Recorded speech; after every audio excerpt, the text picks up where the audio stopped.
டிவிகேவோட வெற்றியை அமித்ஷா ரசிக்கவில்லையா? இந்த மின்சார தடை ஏற்படுது இல்லையா சென்னை மற்றும் புறநகர் பகுதியில், இது மக்களிடம் கடும் கொந்தளிப்பை உண்டாக்கியிருக்கு.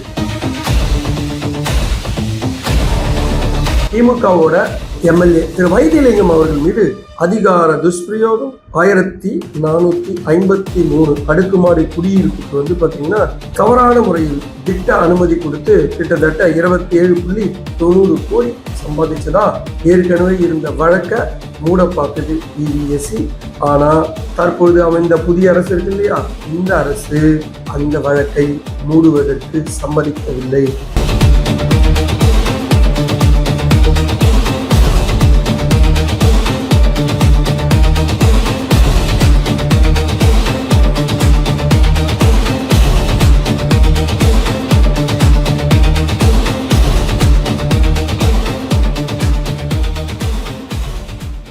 வணக்கம் HKS வாய்ஸ் மீடியா நேயர்களே. இந்த காணொலியில நம்ம என்ன பார்க்க போறோம் அப்படின்னா 3 முக்கியமான விஷயங்களை பார்க்க போறோம். ஸோ அந்த 3 முக்கியமான விஷயங்கள் என்ன அப்படின்னு பார்த்துடலாம். முதலாவதாக, டிவிகேவோட வெற்றியை அமித்ஷா ரசிக்கவில்லையா? ஸோ அதனோட வெளிப்பாடு தான் தமிழக முதல்வர் விஜய் அவர்களை சந்திக்காம விட்டுருக்காரு. அதுக்கு காரணமும் இருக்கு. அந்த காரணம் என்ன அப்படின்றதையும் பார்க்க போறோம். அடுத்தது, இந்த மின்சார தடை ஏற்படுது இல்லையா சென்னை மற்றும் புறநகர் பகுதியில், இது மக்களிடம் கடும் கொந்தளிப்பை உண்டாக்கியிருக்கு. இந்த கொந்தளிப்பு அரசுக்கு அவப்பெயரை உண்டு பண்ணுதான் உளவுத்துறை ஷாக் ரிப்போர்ட். ஸோ அது என்னன்றதையும் பார்த்துருவோம். மூன்றாவதாக, திமுகவோட எம்எல்ஏ திரு வைத்தியலிங்கம் அவர்கள் மீது அதிகார துஷ்பிரயோகம் 1453 அடுக்குமாடி குடியிருப்புக்கு பார்த்தீங்கன்னா தவறான முறையில் திட்ட அனுமதி கொடுத்து கிட்டத்தட்ட 27.90 கோடி சம்பாதிச்சதா ஏற்கனவே இருந்த வழக்க மூட பார்த்தது டிவிஎஸ்சி. ஆனா தற்பொழுது அமைந்த புதிய அரசு இருக்கு இல்லையா, இந்த அரசு அந்த வழக்கை மூடுவதற்கு சம்மதிக்கவில்லை. வாங்க அதை பின்னணியை பார்ப்போம், நிகழ்ச்சிக்குள்ள போலாம். ஸோ முதலாவதாக, பிஜேபி டெல்லி தலைமை பார்த்தீங்கன்னா டிவிகேவோட வெற்றியை ரசிக்கவில்லை அப்படின்றது தான் நம்ம சொல்லியிருந்தோம். ஏன் ரசிக்கவில்லை, அதோட பின்னணிகள் என்ன அப்படின்றத இந்த நிகழ்ச்சியில் பார்க்கணும்னு சொன்னோம் இல்லையா. வாங்க ஃபர்ஸ்ட் நிகழ்ச்சிக்கு போவோம். இப்போ அமித்ஷா அவர்கள் பார்த்தீங்கன்னா டெல்லியில், அதாவது பாரத பிரதமர் திரு நரேந்திர மோடிஜி அவர்கள் 3வது தடையா வெற்றி பெற்று தொடர்ந்து பிரதமராக இருக்கார் இல்லையா. இதில் இந்த அந்த 5 வருஷம் காலகட்டத்தில் 2 வருஷம் நிறைவடைஞ்சிருச்சு. இதை ரொம்ப விமர்சனமாக கொண்டாடப்பட்டது. ஏன்னா இதுக்கு முன்னாடி இருக்க காலகட்டத்தில் யாருமே தொடர்ச்சியாக 3 முறை வெற்றி பெற்றது இல்லை. அதே நேரத்தில் அதாவது திரு நரேந்திர மோடிஜி அவர்கள் மாதிரி தொடர்ந்து 12 வருஷம் யாரும் இருந்ததில்லை. ஸோ அதோட வெற்றியை ரொம்ப சிறப்பாக கொண்டாடிட்டு அப்போ பத்திரிகையாளர்களை சந்திச்சுட்டு அவர் சில விஷயங்கள் பேசினது அதை அப்படியே தலைகீழா பார்க்குறாங்க அப்படின்னு அரசியல் நோக்கர்கள் சொல்றாங்க. என்ன அப்படின்னா, டிவிகேவோட வெற்றியை தமிழகத்தில் அரசியல் நிலவரம் இருக்கு, அந்த டிவிகேவோட வெற்றியை அவர் ரசிக்கலையா, எதிர்பார்க்கவும் இல்லையா. ஒரு தனி பெரும் கட்சியா இவ்வளவு தொகுதிகளை வெற்றி பெறுவாங்கன்னு கோட்டை விட்டுட்டோம் அப்படின்றது தான் அவரோட முதல் பாயிண்ட். ஸோ ரெண்டாவது, இது சம்பந்தமா விவாதிக்கிறதுக்காக மையக்குழுவை டெல்லியில கூட்டியிருக்காரு. இதில் பார்த்தீங்கன்னா தமிழக மாநில தலைவர், பிஜேபி தமிழக மாநில தலைவர் திரு நயினார் நாகேந்திரன், திருமதி வானதி சீனிவாசன், முக்கிய தலைவர்கள்லாம் இதுல பங்கெடுத்துக்கிட்டாங்க. அப்போ டிவிகே விஷயங்கள் விவாதிக்கப்பட்டதோ இல்லையோ, திரு அண்ணாமலை அவர்களோட தனி கட்சி ஆரம்பிச்சார் இல்லையா, வி த லீடர்ஸ். இதுல என்ன பாதிப்பு, அவர் போனதுனால யார் யாரெல்லாம் போயிருக்காங்க, கட்சிக்கு எவ்வளவு பெரிய பாதிப்பு, இதெல்லாம் கேட்டிருக்காரு. கேட்டதோட மட்டும் இல்லாம இவங்க என்ன சொல்லியிருக்காங்கன்னா, பெரிய லெவல்ல நிர்வாகிகள் யாரும் போல, அதே போல தொண்டர்கள் ஒரு சில பேர் தான் போயிருக்காங்க, பெருசா ஒன்றும் பாதிப்பு இல்லை அப்படின்னு சொல்லியிருக்காங்க. ஸோ எல்லாத்தையும் கேட்ட அவர் என்ன சொல்லியிருக்காரு அப்படின்னா, கவலைப்படாதீங்க, நம்ம தொடர்ந்து கட்சியோட வேலை பாருங்க, நம்ம பெரிய அளவுல இந்த சட்டமன்ற தேர்தலில் தோக்கவில்லை. ஸோ 11% வாக்கு வங்கி வாங்கினோமே. அப்போ 2024 நாடாளுமன்ற தேர்தலில் எப்படி அப்படின்னா, அப்போ நம்ம பரவலாக நிறைய தொகுதியில் நின்னோம். ஸோ அதனால அந்த 11% வந்தது. அதே போல் அது நாடாளுமன்ற தேர்தல், இது சட்டமன்ற தேர்தல். ஸோ இதை விஜய்ன்ற ஒரு அலையை நம்ம கணிக்க தவறின அடிப்படையில் தான் இவ்வளோ பெரிய நம்ம இழப்பு இருக்கிறதா பார்க்கப்படுறோம். அப்போ கூட பார்த்தீங்கன்னா க்ளோஸ் டு 4% ஓட்டு வாங்கியிருக்கோம், ஒரு தொகுதியை வெற்றி பெற்றிருக்கோம். ஸோ இது பெரிய இழப்பு இல்லை. நம்மளோட திட்டங்கள், அதாவது நம்ம பாரத பிரதமர் அறிவிச்ச திட்டங்கள் எல்லாம் பட்டி தொட்டி எல்லாம் வந்து கொண்டு போங்க. ஸோ இந்த இப்போ மந்திரி சபை விரிவாக்கம் பண்ண போறோம். இந்த விரிவாக்கத்துல வந்து தமிழகத்தை சேர்ந்த ஒருவருக்கு அமைச்சர் பதவி கொடுக்க போறோம். அவர் மூலியமா பட்டி தொட்டி முறை நிறைய வந்து மீட்டிங்லாம் நடத்திட்டு வந்து கட்சியை வளர்க்க பாருங்க. ஸோ நான் இருக்கேன், கவலைப்படாதீங்க அப்படின்னு சொல்லியிருக்காரு. ஸோ இதுல டிவிகே விஷயத்த ரொம்ப பெருசா அவரு டிஸ்கஸ் பண்ணியும் பேசியிருக்காரு. என்ன அப்படின்னா, டிவிகே வந்து இவர் வந்து சந்திக்கல இல்லையா. கடந்த முறை வந்து தமிழக முதல்வர் திரு விஜய் அவர்கள் வந்து டெல்லிக்கு போனார். அப்போ அமித்ஷா அவர்கள் சந்திக்க முடியல. ஏன் சந்திக்கல அப்படின்னு பார்க்கும்போது, டிவிகே வந்து காங்கிரஸ் கூட கூட்டணி வச்சுட்டு அவங்களுக்கு பிடிக்கல. ஏன் பிடிக்கல? பாரதிய ஜனதா கட்சியோட பரம எதிரி காங்கிரஸ். அந்த காங்கிரஸ் கூட கூட்டணி வச்சு, அதுவும் கூட்டணி ஆட்சியில் அவங்க மந்திரி சபையெல்லாம் கொடுத்து, அது போக ராஜ்யசபா சீட்டு ஒன்று கொடுத்தது செம்ம கடுப்புல இருக்காராம் அமித்ஷா. நம்மளோட பரம எதிரி கூட இவர் கூட்டணி வச்சதே முதல்ல தப்பு. அது இல்லாம ராஜ்யசபா சீட்டு வேற கொடுக்குறாரு. ஸோ இவருக்கு எங்கேருந்து இவ்வளவு தைரியம் வந்துச்சு அப்படின்றதையும் பார்க்கப்படுது இல்லையா. இது போக அதனாலதான் வந்து பாத்தீங்கன்னா அமித்ஷா அவர்கள் வந்து விஜயை சந்திக்க அவருக்கு டைம் கொடுக்கல. ஸோ இது வந்து விஜய் வந்து ரொம்ப அப்செட் பண்ணிச்சான். அதே நேரத்துல விஜய் அவர்களை என்ன சொல்லியிருக்காரு அப்படின்னா, கட்சிக்காரங்க கிட்ட நம்மளோட கொள்கை எதிரிகள் திமுக. ஏன் திமுக கொள்கை எதிரியா வச்சோம்? காங்கிரஸ் கூட கூட்டணி வச்சாங்க. அந்த அடிப்படையில கொள்கை எதிரியா வச்சு இப்போ அந்த லிஸ்ட்ல டிவிகேவையும் சேர்த்துக்குங்க அப்படின்னு சொல்லிட்டாராம். இப்போ திமுக ஊழல் கட்சி, அவங்க என்னென்ன ஊழல் பண்ணாங்களோ அதெல்லாம் நான் பாத்துக்கிறேன். அதே போல டிவிகே வந்து ஆட்சி நடத்திட்டு இருக்காங்களே, இங்க இவங்க கட்சிக்காரங்க நிர்வாகிகள் செய்யும் தவறுகளை உடனுக்குடனே பதிலடி கொடுங்க. அதை சோசியல் மீடியால ஸ்ப்ரெட் பண்ணுங்க. நிறைய பொதுக்கூட்டங்களை நடத்துங்க. அந்த பொதுக்கூட்டங்களை இதெல்லாம் வந்து எக்ஸ்போஸ் பண்ணுங்க. நிச்சயமா மீண்டும் நம்ம ஒரு நல்ல பொசிஷன் தமிழ்நாட்டில் வர முடியும். வருங்காலத்துல நாம ஒரு தனி பெரும் கட்சியா உருவெடுக்க முடியும். உங்களுக்கு என்ன உதவிகள் வேணும்னாலும் கேளுங்க, நான் பாத்துக்கிறேன் அப்படின்னு சொல்லி இங்க இருக்கிற தமிழக பாரதிய ஜனதா தலைவர் திரு நயினார் நாகேந்திரன் அவர்கிட்ட சொல்லப்பட்டதான். சரி, எல்லாம் சொல்லிட்டாங்க. இவங்க உண்மையான விஷயங்கள் தான் அவர்கிட்ட சொன்னாங்களா? தமிழ்நாட்டில் நடக்குது, என்ன நடந்ததுன்னு அதை அவர் நம்பினாரா? இதெல்லாம் என்ன நடக்க போகுது? டிவிகேவை எப்படி அட்டாக் பண்ண போறாங்க? ஸோ இதெல்லாம் நம்ம பொறுத்திருந்து பார்ப்போம்.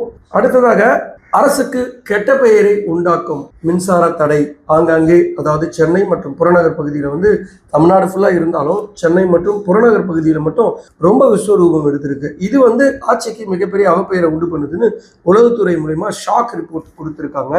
ஸோ இந்த ரிப்போர்ட் வந்து முதல்வரை வந்து ரொம்பவே யோசிக்க வச்சுச்சான். ஸோ இதுக்கு என்ன பண்ணலாம் அப்படின்றதுனால உயர் அதிகாரிகளையும் அந்த துறை அமைச்சர்கிட்டையும் நிறைய விஷயங்கள் வந்து டிஸ்கஸ் பண்ணியிருக்காராம். ஸோ என்ன அந்த விஷயங்கள்லாம் பார்க்கலாம்.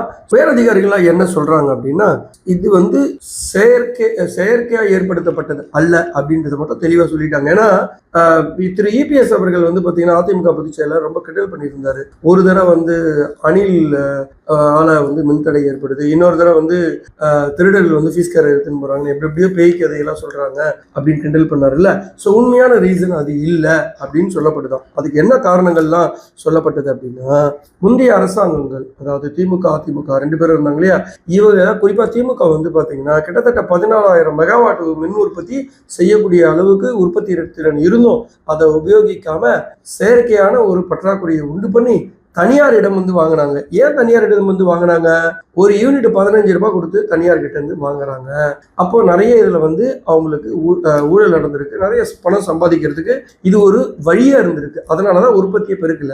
அதன் அடிப்படையில தான் அதிகப்படியான, அதாவது இது வரைக்கும் முந்தைய காலகட்டங்களில் இவ்வளவு மின்சாரம் வந்து உபயோகப்படுத்துறது இல்லை, தேவைப்பட்டதே இல்லை. அதாவது கிட்டத்தட்ட 5014 மெகாவாட் தேவைப்பட்டுதான். இந்த மெகாவாட்டை கடத்தி செல்லும் இல்லையா அந்த மின்மாற்றிகள், அதுவே ஓவர்லோடு தாங்காம அங்கங்க பட்டுன்னு அறந்து போயிடுது இல்லையா. இது அறந்து போனதுனால தொழிலாளர்களும் போதுமான அளவுக்கு இல்லை.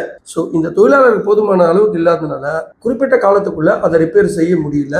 ரெண்டாவது, போதுமான உபகரணங்களும் இல்லை அப்படின்னும் சொல்லியிருக்காங்க. இது போக மூணாவது, மெட்ரோ வேலை நடக்குது இல்லையா, அந்த மெட்ரோ வந்து சுரங்கப்பாதை அமைக்கும் பணியில வந்து தோண்டி எடுக்கும்போது நிறைய ஒயர் வந்து டேமேஜ் ஆனதுனால இதுவுமே ஒரு மிகப்பெரிய காரணமா சொல்லப்படுது. சரி, இந்த காரணங்கள் எல்லாம் சொல்லிட்டாங்க.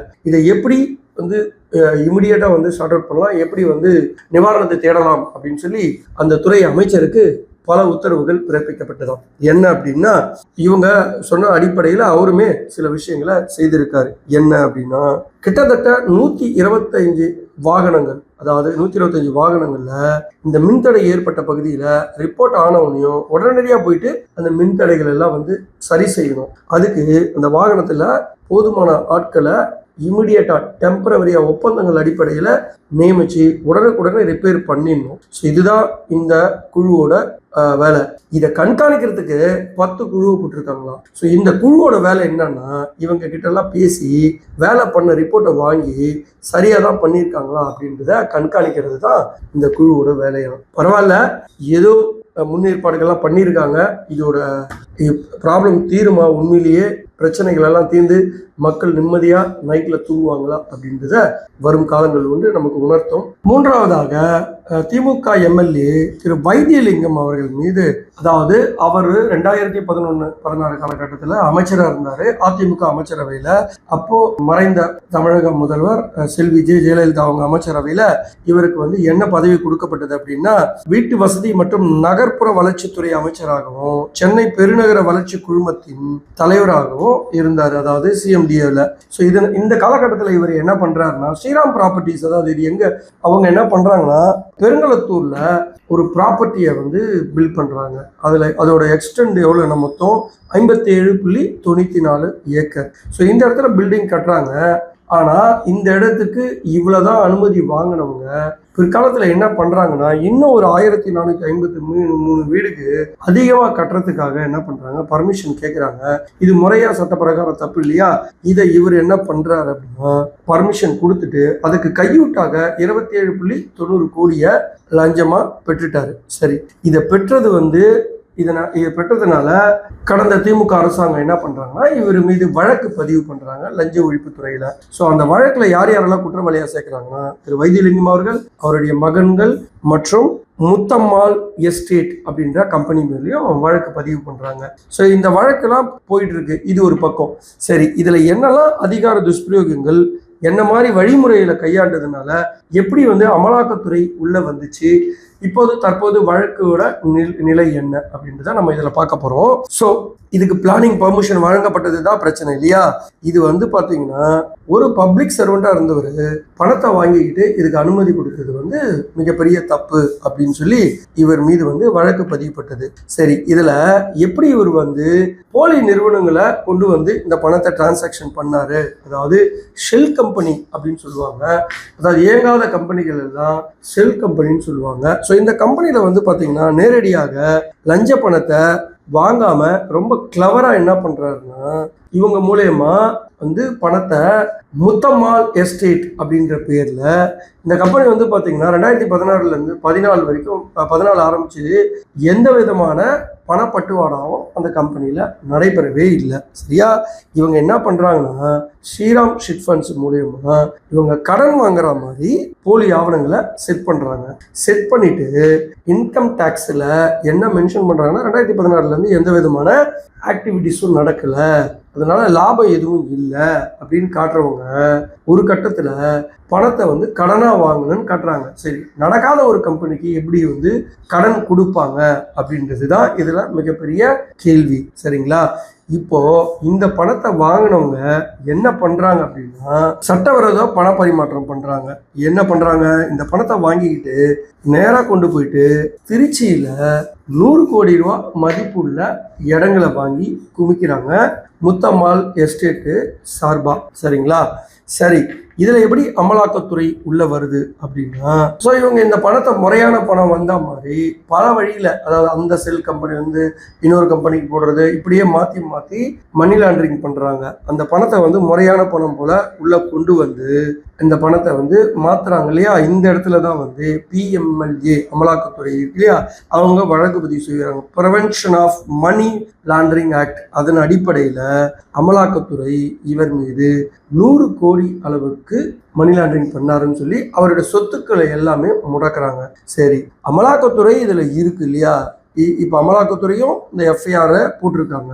ஆனா இவர் என்ன பண்றாரு, அதிமுகல இருந்து திமுகவுக்கு 2026 ஜனவரி மாசம் உள்ள வரும்போது அவர் எம்எல்ஏ பதவி ராஜினாமா பண்ணிட்டு உள்ள வந்து திமுக ஜாயின் பண்றாரு. ஜாயின் பண்ண ஒரு மாசத்திலேயே என்ன பண்றாங்க, இவரோட டிவிஎஸ்சி, அப்ப லஞ்ச ஒழிப்புத்துறை யாரோட கண்ட்ரோல்ல இருக்கு, திமுக அரசாங்க கண்ட்ரோல்ல இருக்கு. இவங்க இந்த வழக்கை வந்து போதிய ஆதாரங்கள் இல்லை அப்படின்னு சொல்லி முடக்க பாக்குறாங்க, அதாவது க்ளோஸ் பண்ண பாக்குறாங்க கோர்ட்ல. இதைத்தான் அமலாக்கத்துறையும் அறப்போர் இயக்கமும் கடுமையா எதிர்ப்பு தெரிவிச்சு அவங்க ஆர்கியூ பண்றாங்க. அதாவது எப்படி ஆதாரம் இல்லைன்னு எப்படி சொல்லுவாங்க, இவங்க கிட்ட போதுமான ஆதாரங்கள் இருக்கு, இதே டிவிஎஸ்சி தான் வழக்க பதிவு பண்ணுது, இதே டிவிஎஸ்சி இப்போ க்ளோஸ் பண்ணுதுன்னு சொல்லி தற்போதைய அரசாங்கம், அதாவது டிவிகே அரசாங்கம் தானே இப்ப ஆட்சி செய்யுது, அதோட லஞ்ச ஒழிப்புத்துறை இல்ல இந்த வழக்கை நாம மீண்டும் எடுத்து நடத்துகிறோம் அப்படின்னு சொல்லிட்டாங்க. ஸோ யார் இதில் கடும் எதிர்ப்பு தெரிவிச்சாங்கன்னா அமலாக்கத்துறையும் அறப்போர் இயக்கம் கடும் எதிர்ப்பு தெரிவிச்சதன் அடிப்படையில் இதோட ஜட்ஜ்மெண்ட்டை வந்து ஒத்தி வச்சிருக்காங்க. ஸோ நிச்சயமா இந்த வழக்கை மீண்டும் நடத்துவாங்க, கோர்ட் அனுமதி கொடுக்கும் அப்படின்னு நாங்கள் நம்புகிறோம். ஸோ இதே போல தொடர்ந்து பல காணொலிகளை நாங்கள் போடுறோம், தொடர்ந்து பாருங்க. பார்க்குறவங்க எங்கள் சேனலை சப்ஸ்கிரைப் பண்ணுங்க, கூடவே பெல் பட்டனை அழுத்திக்குங்க. மீண்டும் உங்களை அடுத்த நிகழ்ச்சியில் சந்திக்கும் வரை உங்களிடமிருந்து விடைபெறுவது உங்கள் HKS. நன்றி, வணக்கம்.